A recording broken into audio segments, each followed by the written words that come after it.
ನಮಸ್ಕಾರ ಎಲ್ಲರಿಗೂ, welcome back to my channel. ಇವತ್ತು ನಾನು ಸುಲಭ ಮತ್ತು ರುಚಿಯಾದ ಪನ್ನೀರ್ ಪರೋಟ ಮಾಡ್ತಾ ಇದ್ದೀನಿ. ಸೊ ಹೇಗೆ ಮಾಡೋದು ನೋಡೋಣ ಬನ್ನಿ.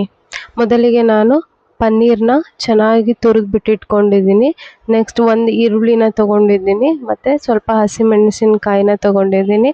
ಅದ್ರ ಜೊತೆಗೆ ಕೊತ್ತಂಬರಿ ಸ್ವಲ್ಪ ಜೀರಿಗೆ ಮತ್ತು ಮಸಾಲ ಮತ್ತು ಒಂದು ನಿಂಬೆಹಣ್ಣು ತೊಗೊಂಡಿದ್ದೀನಿ. ಇವಾಗ ಒಂದು ಮಿಕ್ಸಿಂಗ್ ಬೌಲ್ಗೆ ಪನ್ನೀರ್ ತುರಿನ ಹಾಕಿ ಅದಕ್ಕೆ ಸ್ವಲ್ಪ ಈರುಳ್ಳಿನ ಹಾಕಿ ನೆಕ್ಸ್ಟ್ ಹಸಿಮೆಣಸಿನಕಾಯಿ, ಕೊತ್ತಂಬರಿ ಸೊಪ್ಪು ಮತ್ತು ಸ್ವಲ್ಪ ಜೀರಿಗೆ, ಉಪ್ಪು, ಖಾರದ ಪುಡಿ, ಅರಿಶಿನ ಪುಡಿ, ಸ್ವಲ್ಪ ಚಾಟ್ ಮಸಾಲ ಎಲ್ಲವನ್ನು ಹಾಕಿ ಚೆನ್ನಾಗಿ ಮಿಕ್ಸ್ ಮಾಡ್ಕೊತಾ ಇದ್ದೀನಿ.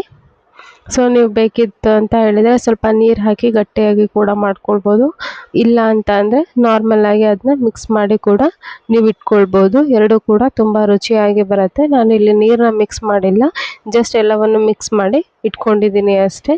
ಇವಾಗ ಇದಕ್ಕೆ ಸ್ವಲ್ಪ ಪನ್ನೀರ್ ಮಿಕ್ಸ್ಚರನ್ನು ಆ್ಯಡ್ ಮಾಡಿ ಅದನ್ನ ಚೆನ್ನಾಗಿ ಫೋಲ್ಡ್ ಮಾಡಿ ಪರಾಟ ರೀತಿ ಲಟ್ಟಿಸ್ಕೊಂಡು ಸ್ವಲ್ಪ ತುಪ್ಪ ಹಾಕಿ ಚೆನ್ನಾಗಿ ಬೇಯಿಸ್ಕೊಂಡ್ರೆ ಎರಡೂ ಕಡೆ ರುಚಿಯಾದ paneer paratha ready to serve.